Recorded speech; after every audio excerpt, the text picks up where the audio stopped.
علیکم یا علی علیہ السلام مدد۔ آج میں نہج البلاغہ کے خطبہ نمبر 5 کے ساتھ آپ کی خدمت میں حاضر ہوں۔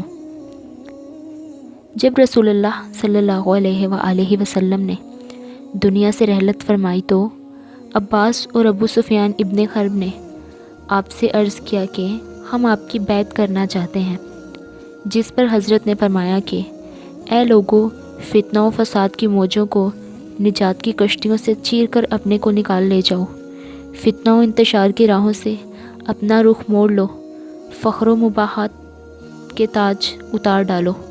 صحیح طریقہ عمل اختیار کرنے میں کامیاب وہ ہے جو اٹھے تو پروبال کے ساتھ، نہیں تو اقتدار کی کرسی دوسروں کے لیے چھوڑ بیٹھے، اور اس طرح خلق خدا کو بد امنی سے راحت میں رکھے۔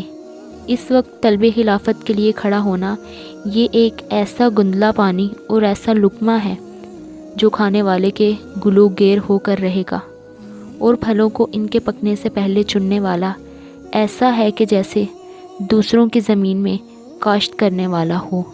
اگر بولتا ہوں تو لوگ کہتے ہیں کہ یہ دینی سلطنت پر مٹے ہوئے ہیں، اور اگر چپ رہتا ہوں تو کہتے ہیں کہ موت سے ڈر گئے۔ افسوس اب یہ بات جب کہ میں ہر طرح کے نشیب و فراز دیکھے بیٹھا ہوں۔ خدا کی قسم ابو طالب کا بیٹا موت سے اتنا مانوس ہے کہ جیسے بچہ اپنی ماں کی چھاتی سے اتنا مانوس نہیں ہوتا۔ البتہ ایک علم پوشیدہ میرے سینے کی تہوں میں لپٹا ہوا ہے کہ اسے ظاہر کر دوں تو تم اسی طرح پیچو تاب کھانے لگو جس طرح گہرے کنوؤں میں رسیاں لرزتی اور تھر تھراتی ہیں۔